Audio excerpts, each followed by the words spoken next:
This is a space where we move beyond performance, beyond roles, labels, and expectations, and into something more honest. Because most of us are not struggling with lack of desire. We're struggling with feeling safe enough to be fully seen. Today's conversation is about that. About what it does to a human being to grow up feeling different, to adapt, to perform, to scan for safety without even realizing it, and what it takes to come back from that. Not into confidence, but into something deeper. Permission. Welcome to 340.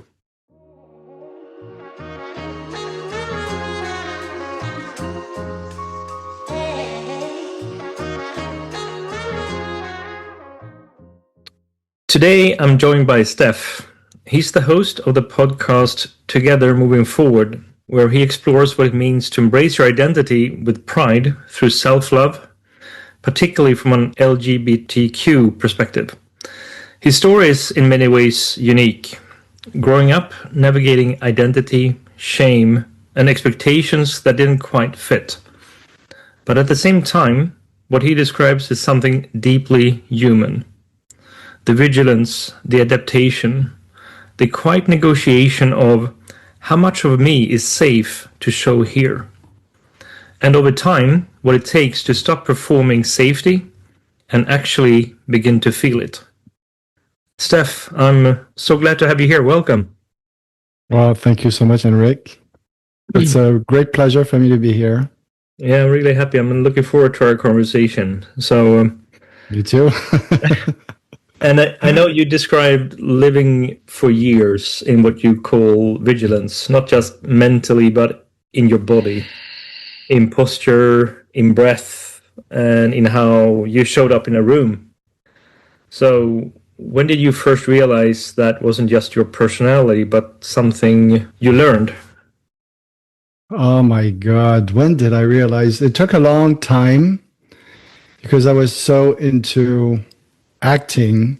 I learned really young that I had to act because I had to try to fit in the container in the box.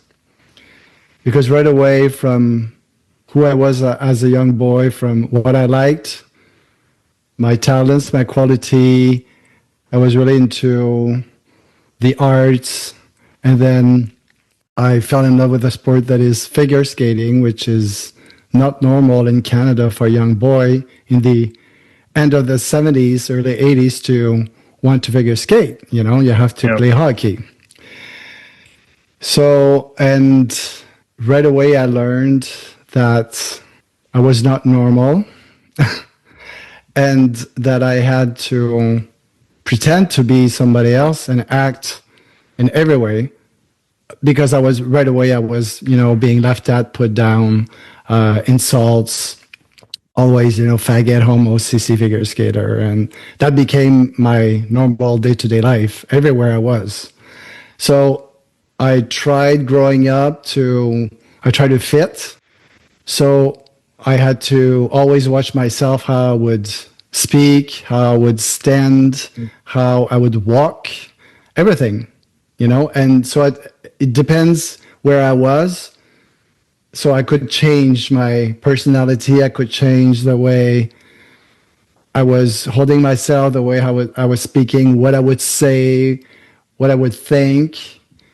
So that became like a normal life, but it's so exhausting, being a young boy. Yeah. I even started, even my skating, I was so talented and it was so easy for me being young, but it became really difficult because how am I going to be artistic if I don't want to look like a faggot and a homo while I'm skating? And of course, it's a really artistic and elegant sport. So I started, looking at my hands and how I would hold my arms. So everything was always calculated. It's exhausting. I became really anxious. Yeah. Anxiety was always there because I never knew when somebody would put me down or call me names or even threat me physically. So when did I start? Oh my God, I think I really realized it when I started therapy in my early 30s. That it took that long because it was so much in me that it was normal. Like anxiety and to act was just, it became normal. So all I knew is that I was exhausted, but in my early 30s, the anxiety was so bad. It was getting worse and worse that I couldn't function in real life anymore. So that's when I had to ask for help because I got to a point where I didn't know how to live anymore. Like it had to stop. So I had to hit rock bottom with so much anxiety and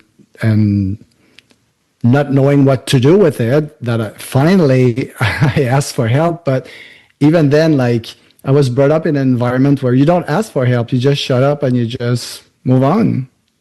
So that's why I think it took me so long to realize that this is not the way I want to live of living, because I felt that I got to a point where, okay, I'm going to die or I'm going to live, like, and then which way do I decide to take and what do I do? How do I do that?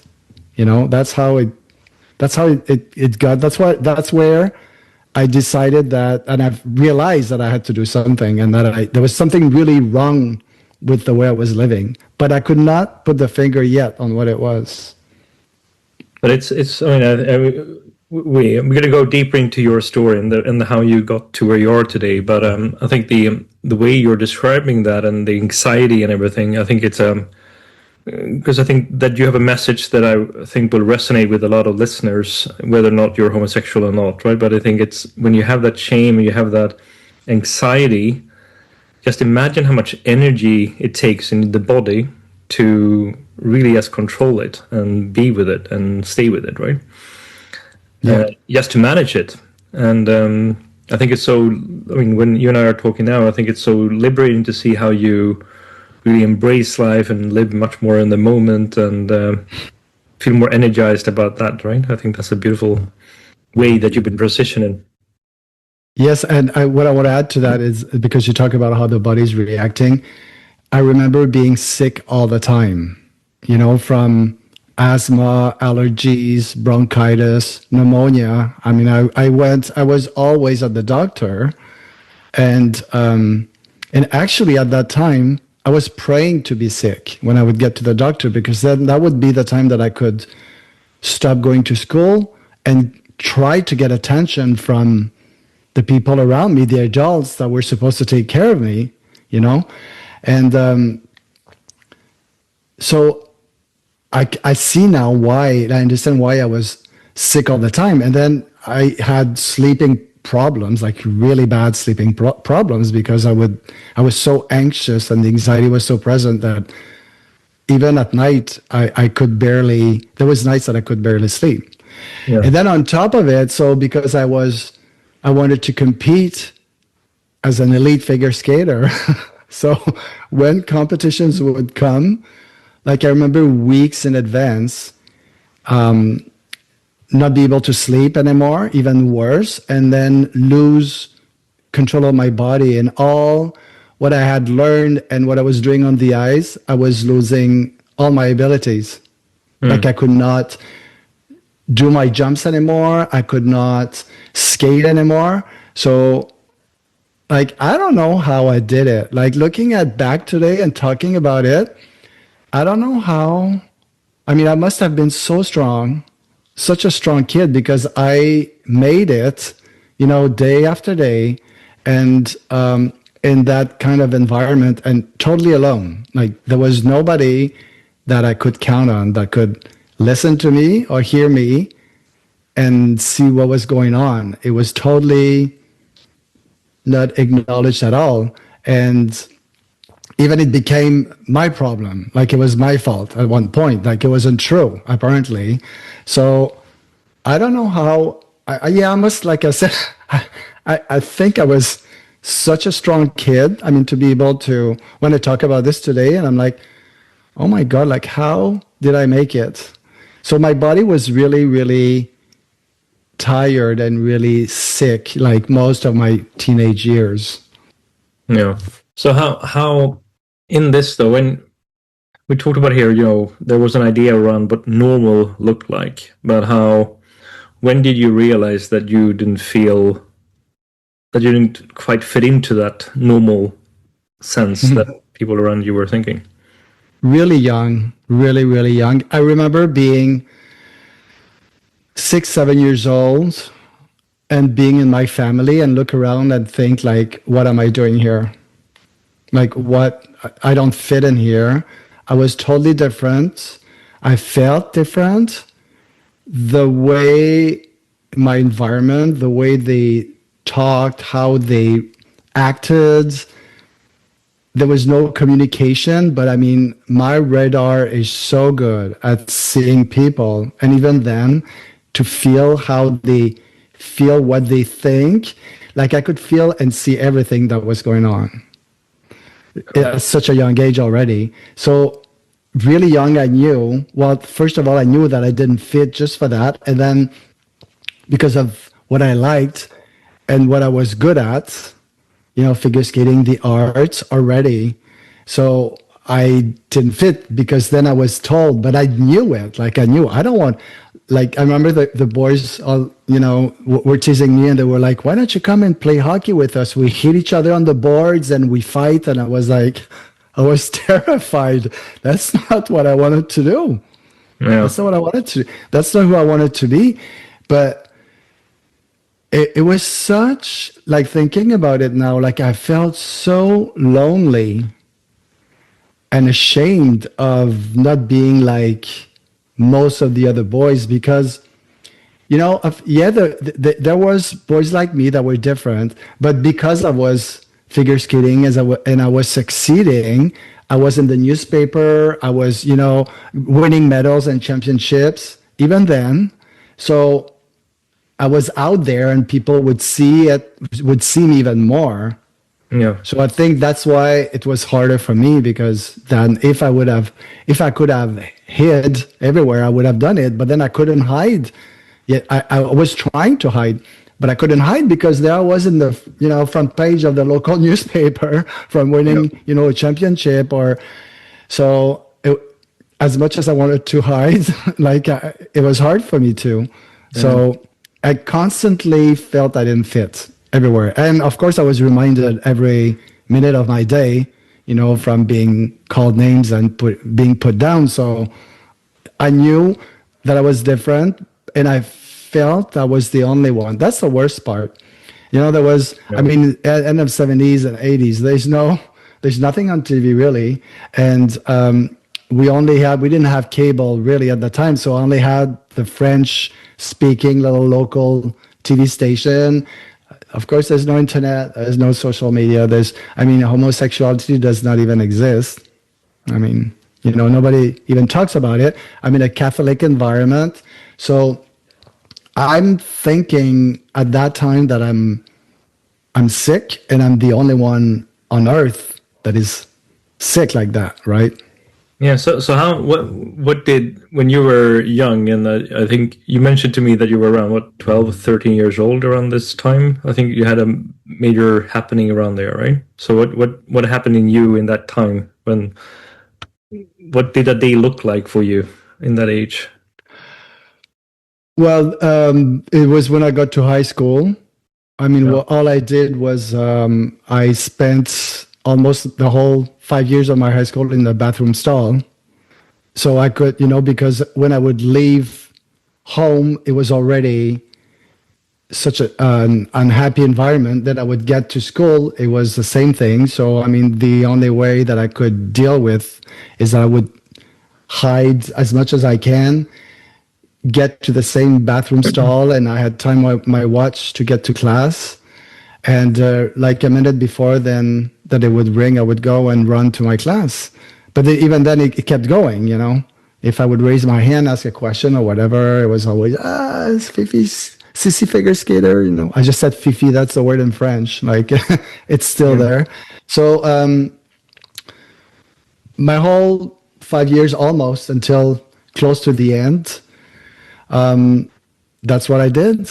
That was my day-to-day life. So I would wake up. It was, insults, and then I would get back to bed. It was insults. So everywhere I was, it was constantly on trying to be aware and being scared of, okay, what's going to happen next? What's going to happen next? Constantly. Yeah. Yeah. So looking back now, though, what do you think hiding or like constantly adapting does to a person over time? I'm not just talking psychologically, but also like in the nervous system, in the body. Well, at that time, like I said, I was, really sick. And I remember the worst part was that when I would get to competition in figure skating, I would completely lose the feeling of my legs. So it was before it would be really hard to train. And then I would get on the ice. It's my time to go. And I don't feel my legs anymore. So I kept tripping and falling, and I just could not skate. And I'm back on the ice at almost 57. And believe it or not, a month ago, I'm back competing. And I've been training again for almost 2 years.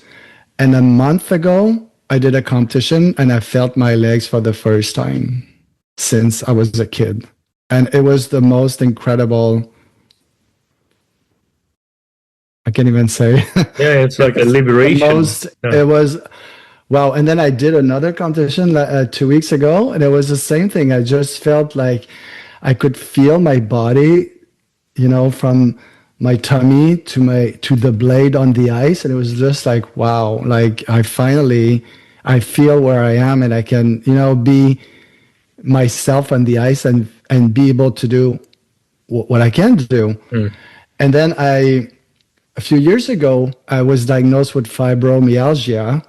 And of course, I went to read about it and see what were the symptoms and everything. And I went to see a lot of specialists, and they talk a lot about a lot of emotions that were repressed for so long.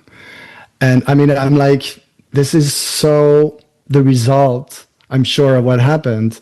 And knowing that, now that I've known that is probably a lot of the cause, I've been working even more on trying to really listen to the emotions and try to get them out even more. And I've started cleaning even more, people around that can't respect my boundaries and all that, because of course it's a lot harder when it's people that you've known for 20, 30, 40 years, and my body is already feeling a lot better.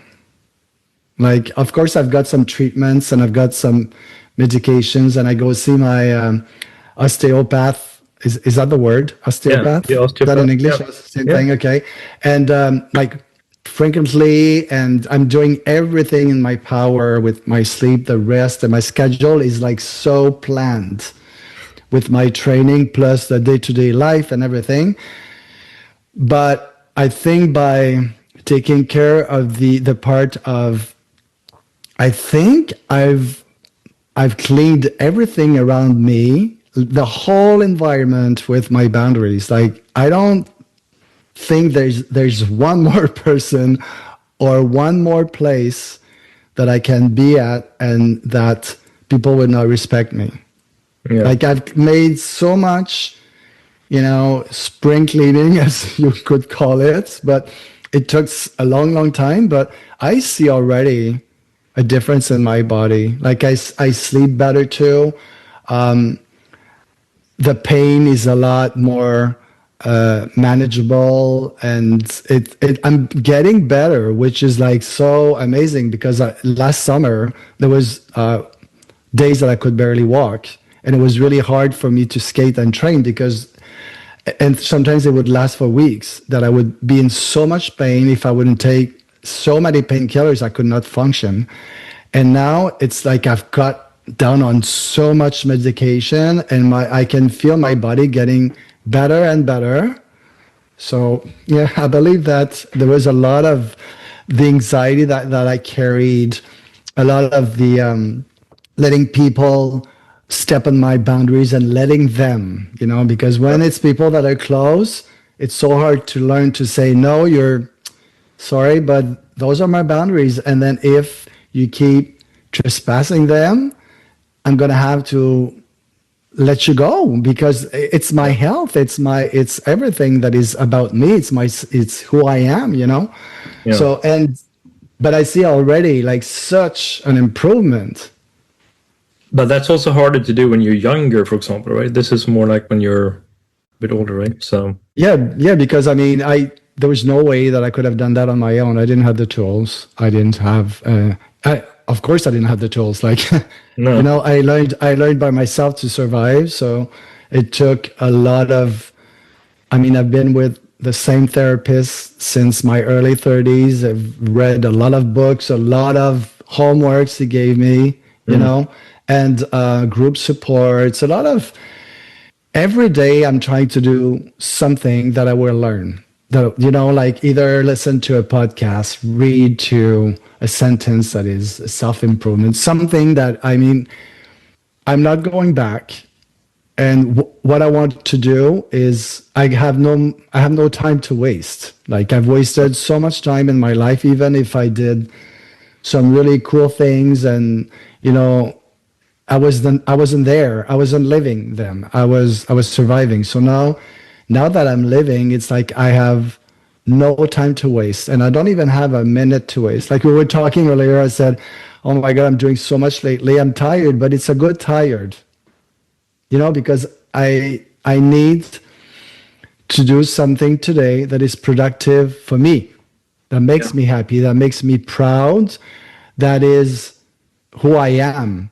I'm doing something that is exactly like who I am. And every day it has to be like that. And I started really early, and I'm so much more in the present moment, and don't waste any time today. If I can do more about, like, I'm going to have to find a balance, because I'm a little bit too much now. but at the same time, I'm like, just go for it. I mean, I'm still healthy enough to be able to do it. So, but I'm going to have to find a balance a little bit more, because I'm really into the extreme, but yeah. I don't know if I went too far in the question. No, but I'm glad. I mean, I think it's just nice to see that you've found a way now to reduce sort of the stress in the body, and the nervous system. I think is really the key thing here as well, right? And the body actually responds to it as well. And I think that's the signs you see in the body, and I think the body never lies, right? So it's yeah, I've learned to listen to it, to pay attention to my body, because it talks to me so much. And I mean, I right away when I go too much, because I'm there's a funny story. Last week I was training, and then a coach just walked by me after I got off the ice, and she said, "Oh, your coach isn't here today." And sometimes I have a friend that will come in and coach me and help me. And I said, "No, she's not here." And she looked at me like, "Oh, that must have been hard to train." And I'm like, "No, you don't understand. I need the coach to tell me to slow down, because I'm such a hard worker, and I'm so obsessed with time and pushing myself, that I push." And I was always like this, even as a kid. I need somebody to say, "Stef, slow down, come down, take a deep breath, relax. We've done enough today." I don't need someone to tell me to go to work and get things done. It's the opposite, because I'm over disciplined, and I'm overachieving, and it is good and it's not, because I will push my body to a limit where, like before Christmas, that's what happened. I mean, I was training every day. I'm 57 soon, and I didn't give myself one day off. I would have never told my students to do that. No. But I needed to go to the gym every day. I needed to skate. I needed to do the work, to do my work, my normal day-to-day life. And what happened is that I almost got into a burnout by Christmas. I had to take 3 weeks off doing absolutely nothing because I couldn't. It was hard to get up out of bed. My body was hurting everywhere.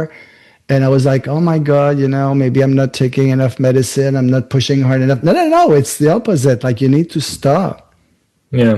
So there was a moment there around Christmas then where you said, like, you can't keep living like that, right? I mean, that.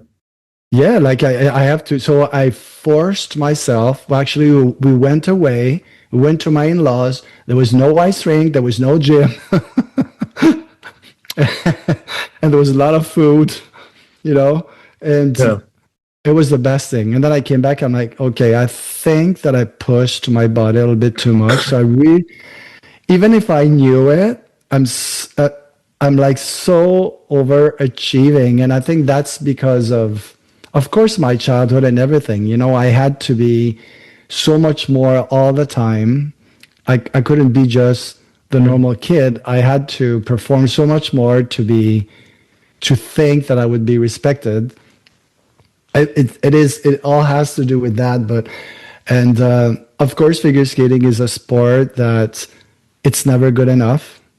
It's never good enough. So there's always a little bit that you can get better on, in any way. So and since Christmas, it's been so much better. I force myself to have a few days off a week, and then when I feel like my body's getting there again, I even have to tell my husband, okay, tomorrow I'm not gonna skate. Remind me, because if I want to, I will get up and I will say, no, I need to go to training. And it's like, no, tomorrow I will do nothing with my body. No gym, no skating.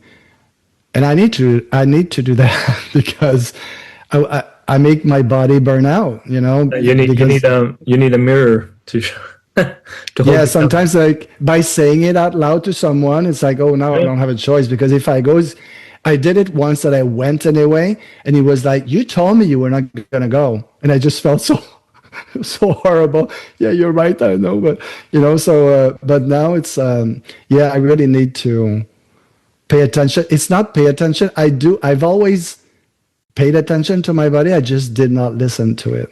So now there's a difference. Now I listen to it. My body's telling me, and then I respect his boundaries. Yeah. So, which is like, it's a lot better, because if I push too much, then I have to do bigger step back, and that's not good, because I'm the one that is going to be losing at the end. So I want to dive into another question here, Stef, a bit around. I mean, you're fairly young. You understood that you were sort of homosexual and everything. But what is there a message you want to have to other LGBTQ people, or people with shame or guilt or identity issues or something like that? That what is there a message you want to give to them, given the experience, the life you have? Oh yes. Well, first of all, there's absolutely nothing wrong with you. Yeah. There's nothing wrong with you. Stop listening to the noise around. Even myself, with doing the podcast, and I mean, this morning I had one hate comment. I don't have many, but I've decided that when there's a hate comment and I start reading, and right away I see how it's going to be, then I go on the profile, I do block, delete the message. I don't go there anymore, because I'm so sensitive to, and I'm, like I said, my radar is so good and right, and I feel everything. So why would I go there? So I think it's also to, when you go scroll on social media and then you feed yourself with all what's the bad and what people say, you have to, yes, you have to know a little bit what's going on, but You have to stop listening to the noise. Mm. And there's so many resources now. Find your community, find people like you.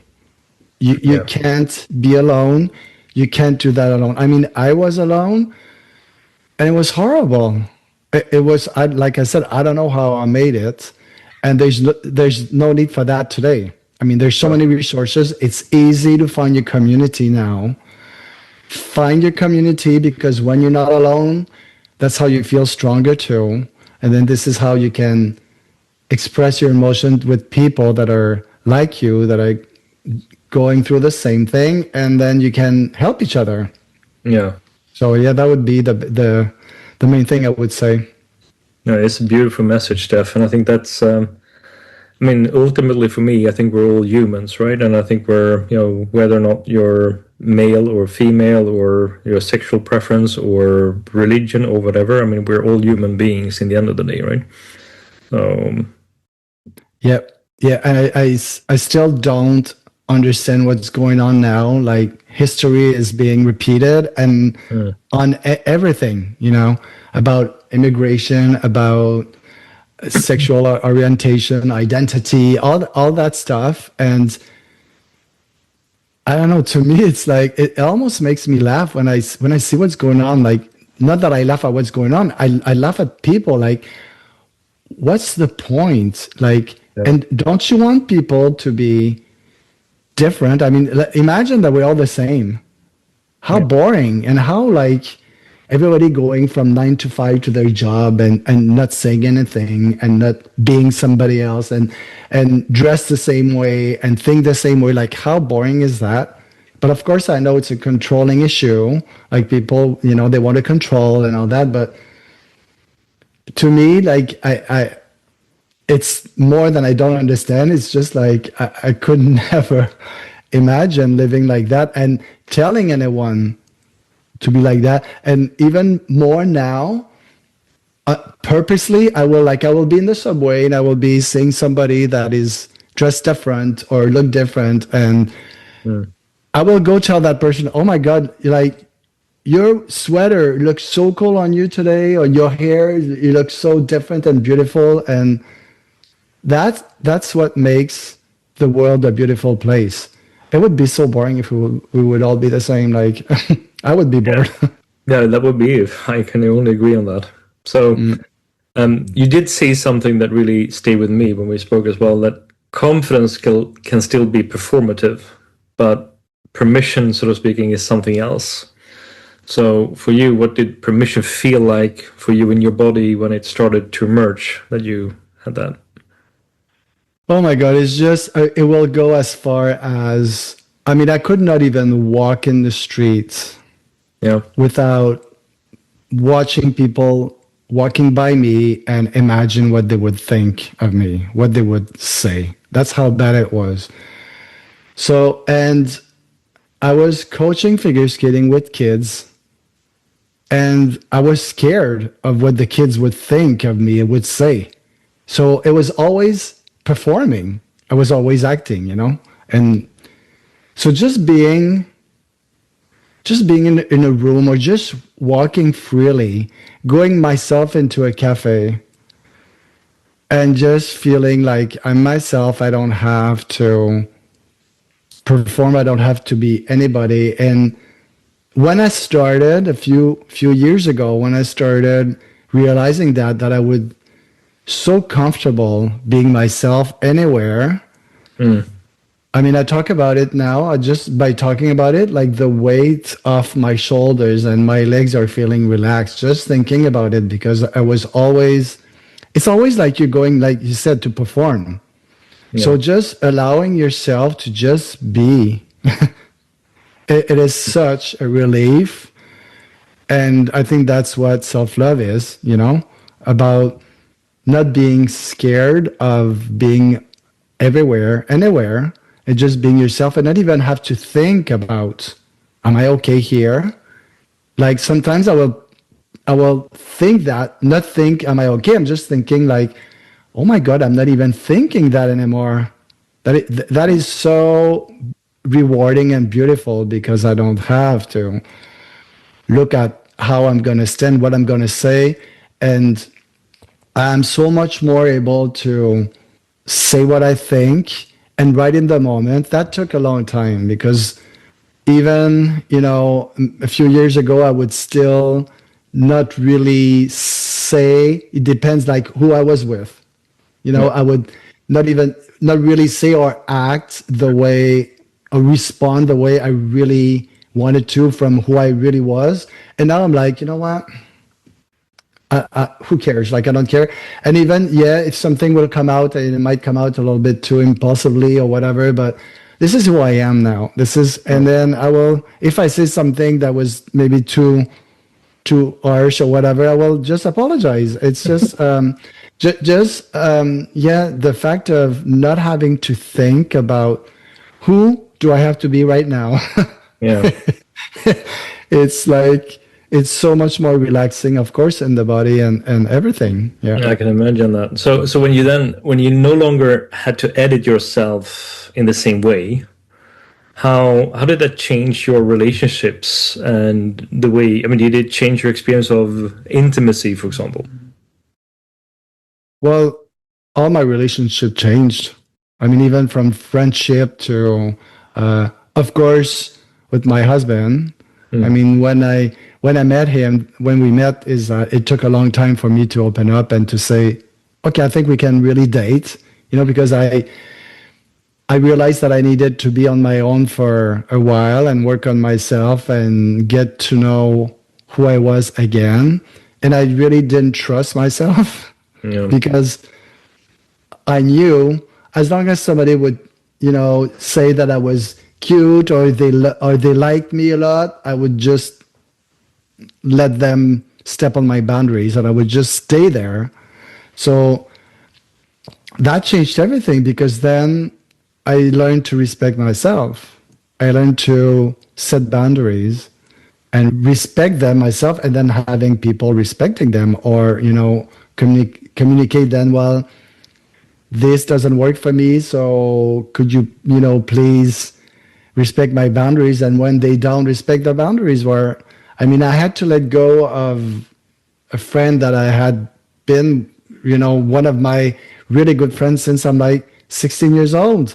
Lately, I had to because she kept going over the boundaries and then I would explain it to her, but then she would go even worse because she wanted to win. And I'm like, after a while, like, then I started getting tired again and anxious, like when I would have to call or see her. And I'm like, you know what? I'm sorry, but I've tried long enough. I've explained it to you.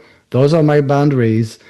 When you're ready to respect them, then we can talk again about them. But right now, like I said, I don't have any more time to waste.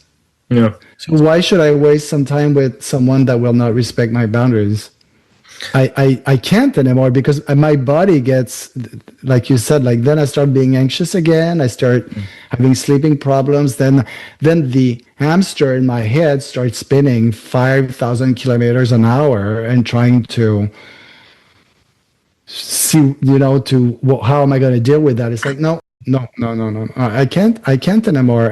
That's what's so beautiful. That took such a long time. Yeah. But that's called self-respect, right? Yeah, and I think what you're describing there, as long as your friend there, for example, if it's about reaching a state of awareness about yourself, right? And then you can do self-acceptance after that, right? And then you can start liking yourself and loving yourself. But with awareness, for me, comes also the element where it's not about winning an argument with someone. It's about meeting each other, and then yes, we might have a problem, but it's you and me against the problem, not you and me against each other, right? And I think that realization will save so many relationships and friendships and connections we have with people, right? When you have that point of view. Yeah.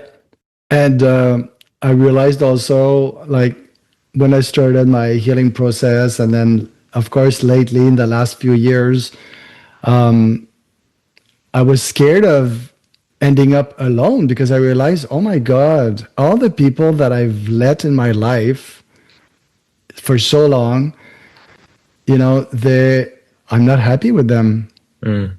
But then the more I respected my boundaries and the more I explained it to them, and it's always, I want to be proud of how I speak and how I act and how I react, So it's always done in a respectful way. But the more I do it, the less I feel alone, even if there's a lot less people around me and in my life.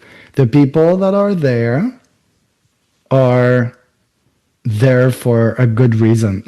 Yeah. So, and I've never been so, I don't want to say alone, but I mean, I used to have tons of people around me. And now it's like, oh my God, I just have a few and I do my things. And of course, I meet people with the podcast, with skating and all that. But the more I put my boundaries and the less I feel alone. Yeah. And I never thought I would feel like that, but that's what I was scared of ending up alone. But no, it's the opposite. I feel more filled up and I feel more with myself. I respect myself and the people that are around there and that are in my life. And I'm meeting new people that are, in the same way of living and in the same respectful way. So, yeah.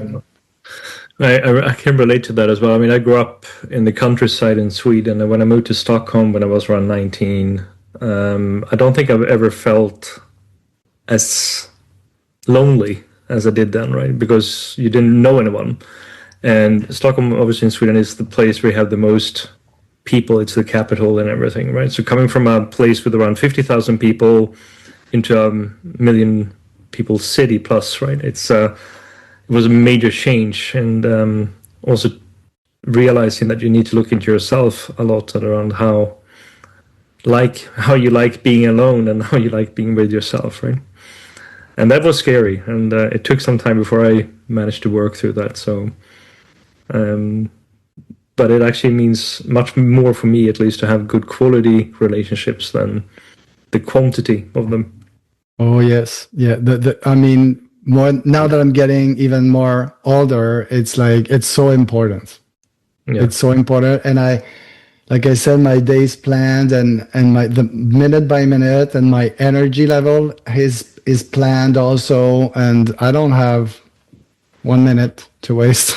There's a Harvard study. I can send it to you after, but it actually showed it was about happiness, right? And it was a long-term study over decades that they did, right? And it showed that it wasn't about money or stuff like that actually made happiness for you, right? It was the quality of your connections that you had, the relationships. Totally believe.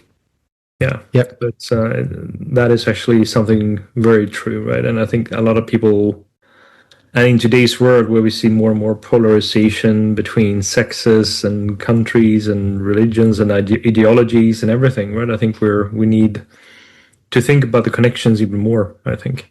Yeah. So I want to let's go back a bit more to the journey you did. And I mean, we talked about here what changed for you and everything, right? So what happens then with desire if you go into that, right? When the nervous system sort of no longer feels threatened, what was the major shift did you see any change in that sense?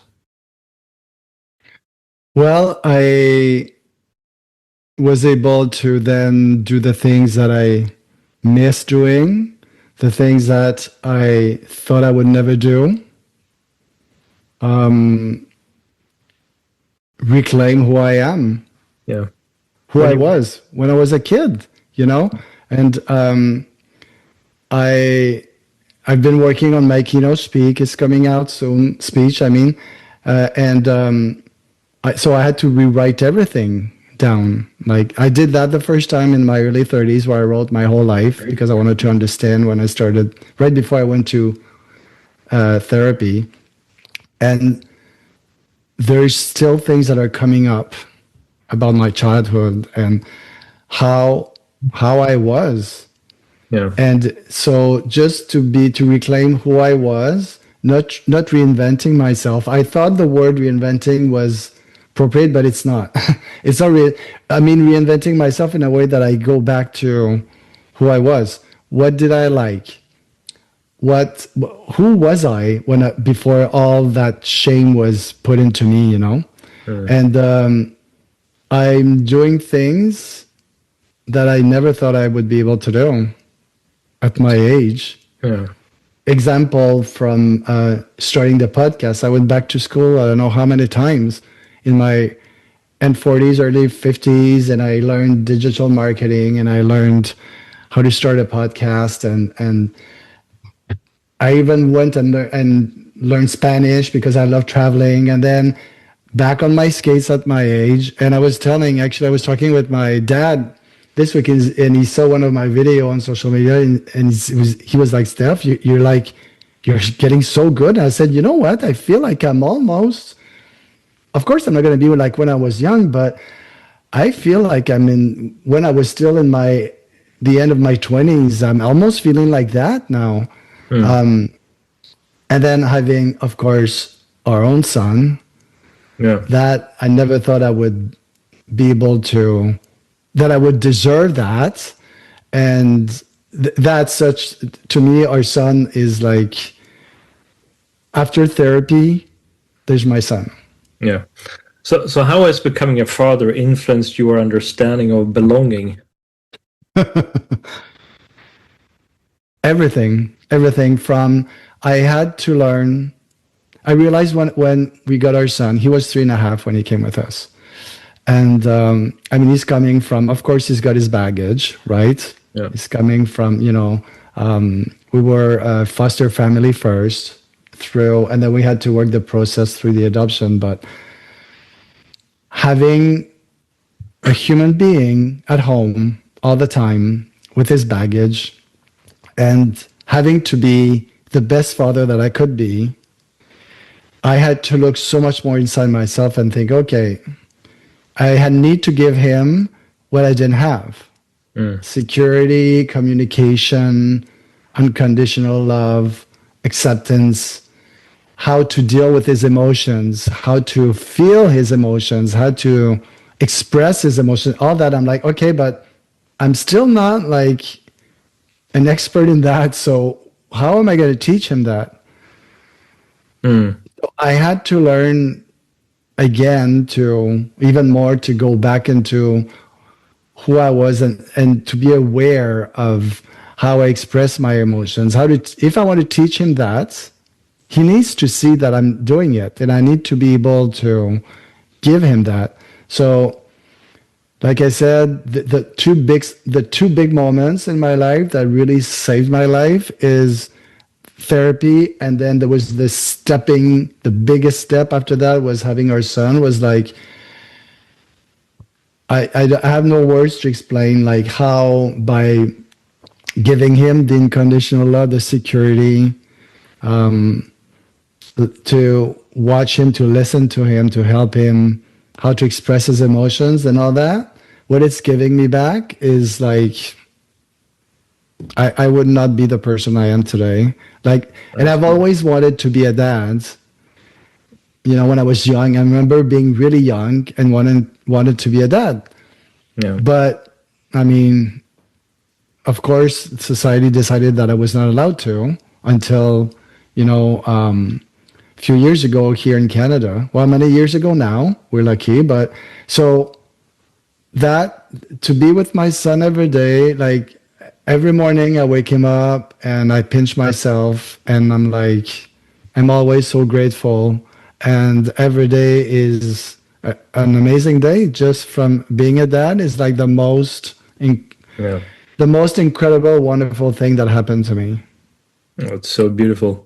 So we touched on this earlier a bit here, and many of the systems we grow up in, let it be schools, families, social norms, they're all built around a fairly narrow definition of what is considered normal, like that square box, if you will, right? So what do you think happens to a human being when they grow up outside of that definition? That again, I don't understand. I mean, I look at my son today and I watch. I pay attention how he is. I pay attention to how he's responding to things, how he's reacting, how he thinks, what he likes, the interests, everything. Hmm.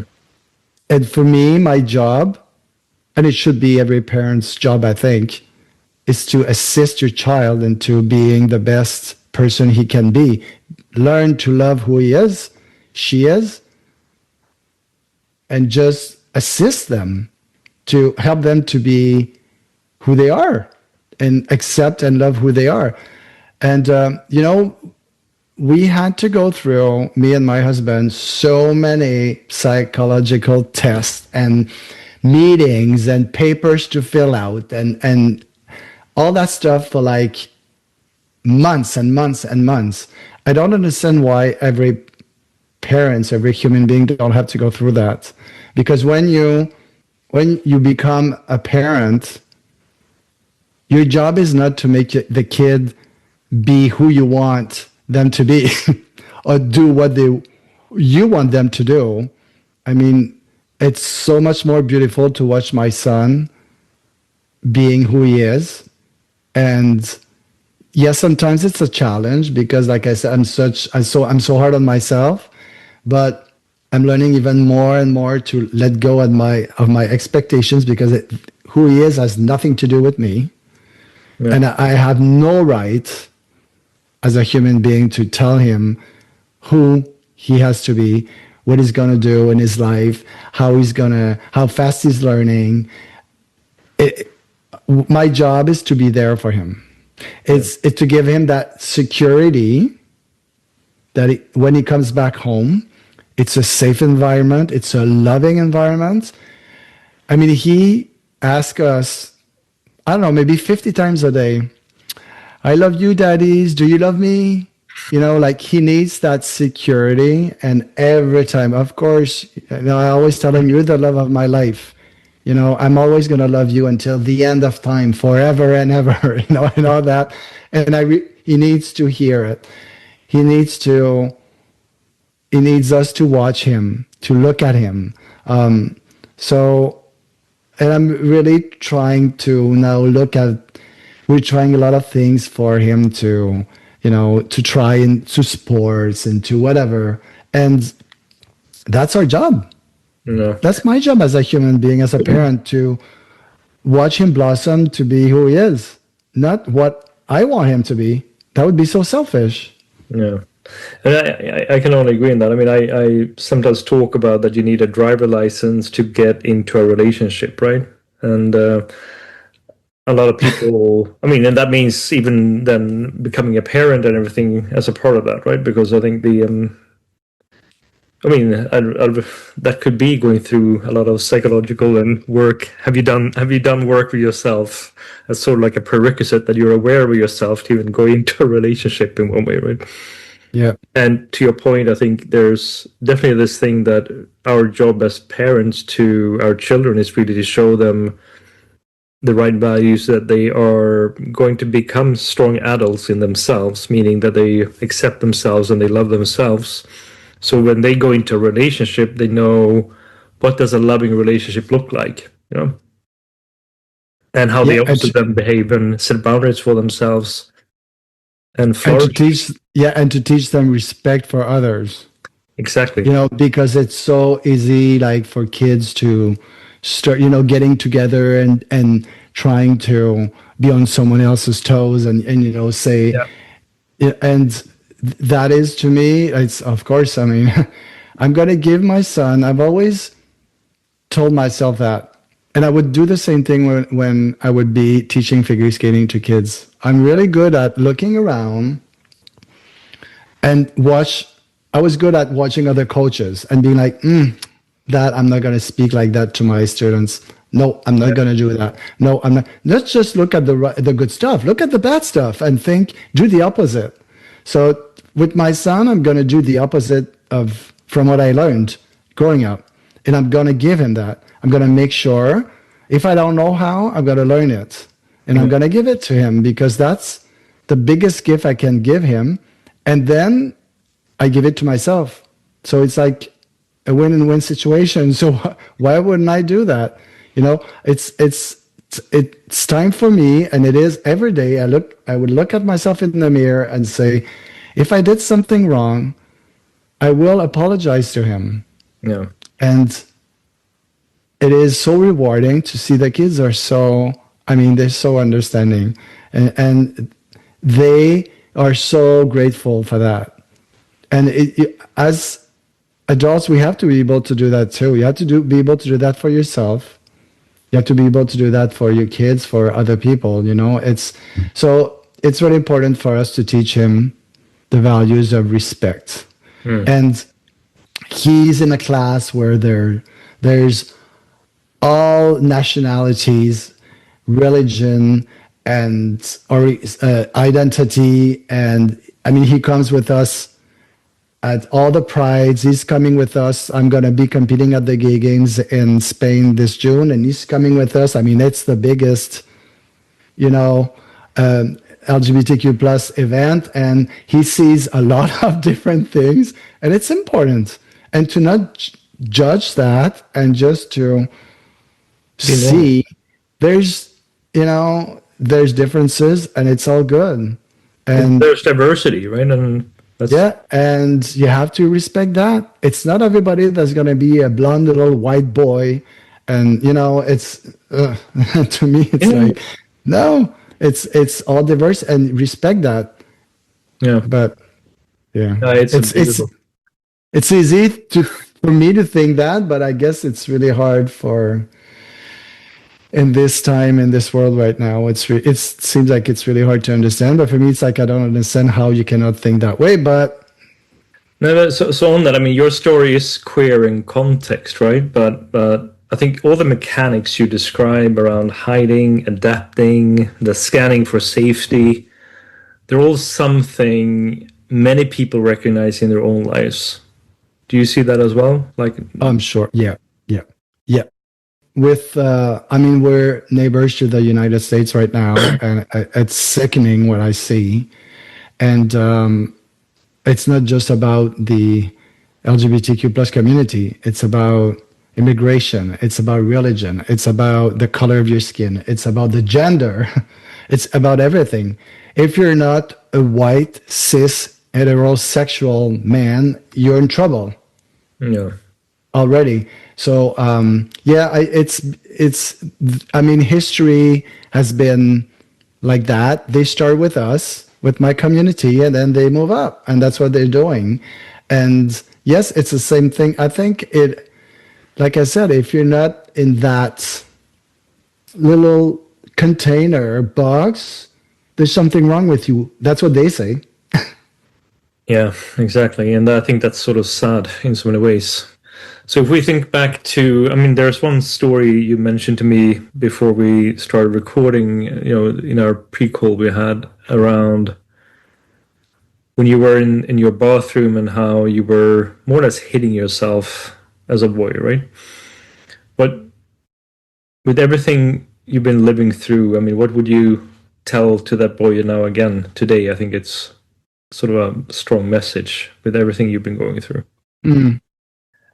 That was two parts. I did some when I was in my therapy. I did some EMDR treatment. I don't know if you are aware of that. Yeah. And the bathroom stall. Yeah. You can explain it briefly for the listeners. Yeah, it is with the movement of a light or something that your therapist would be holding in your hand. It would go from left to right, and you just by watching it with the movement of your eyes, you're able to go back into things that happened to you, live them again, feel them again, and help scar them. I don't know if that my English is proper. Yeah. And so it helped me so much because there was the trauma of being in that bathroom stall and being in the washroom at my house and hitting myself was so present with the shame and the loneliness and the hurt that helped me so much. So yeah, that I would get because I was so ashamed, and I believed so much what I was being told every day. Not just once or twice a day. It was constantly the same insults and the threats physically, and that I totally believed they were right. So I would look at myself in the mirror, and I would hit myself either with my hand in the back of my head, or I had like a hairbrush that was in plastic, and I would repeat those words to me because I thought that's what I deserved. Because if everybody, so many people around me are saying those things, and that nobody is coming to rescue me or saying something, no, it's not right.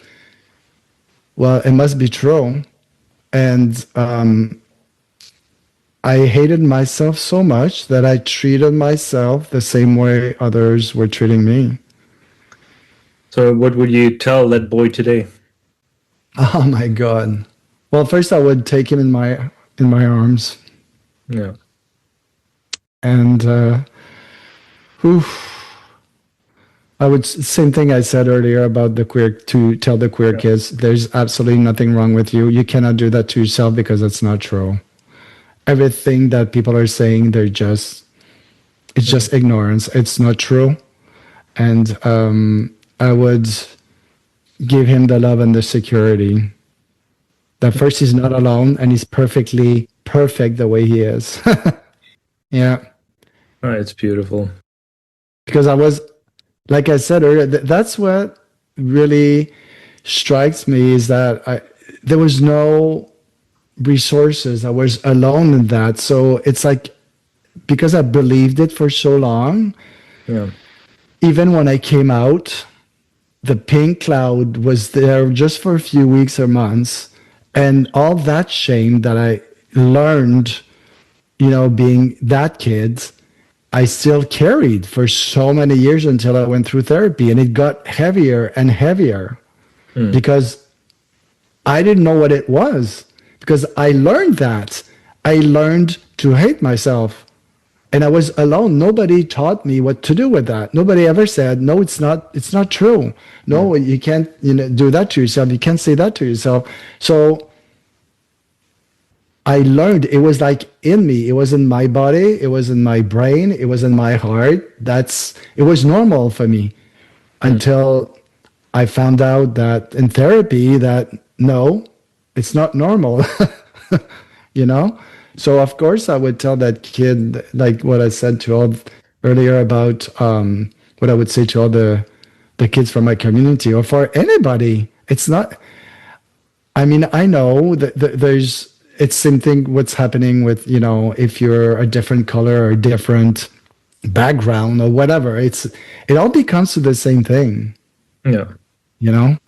But yeah. I think it actually tells you more about the people doing the bullying, if you will, rather than the person who's the subject for it, in one way. Yes, and you know what? There's so many people that bullied me that are in my community today. There's even some that moved away to come out, in another big city far away from here. Yeah. Or that came out in their 50s after they were bullying me for all these years, that waited until they were almost 50 or close to 50 to come out because, yeah, that's another story. It is, but it's interesting. So, Yeah. So after everything you've lived through, Stef, what does safety feel like in your body today? Oh my God. I can breathe. I can breathe. My body feels so much more relaxed. The tension, when I feel tense again, I stop and I think, okay, what's going on? I feel like I'm getting younger. Yeah. I feel like I'm getting younger. I look at people my age that I used to either skate with or that were friends with me, and I see them and I feel like I'm 20 years younger. And I hope this is going to stay like that for a while because, like I said, I have no time to waste. And Yeah. there's so much more I want to do. And I keep improving in my skating, which I never thought because I'm getting older and I keep improving. Like I said, my body's feeling better and better, even with the diagnosis of fibromyalgia and everything I'm feeling stronger and stronger as I'm getting older. So I hope it's going to continue like that, at least for a while. But it's like, yeah, I can breathe and my body is like so much more relaxed. Yeah. When you're in the Yeah. present, that's what happens as well. I think when you're much more in the present and no, it's beautiful. So, Stef, I want to thank you because I think your story is such an inspiration, and I think it carries a lot of weight, and I think it will be inspiring a lot of people. So, Well, thank you thank so you much so for much. It sharing. was my pleasure. Thank you so much. Thanks.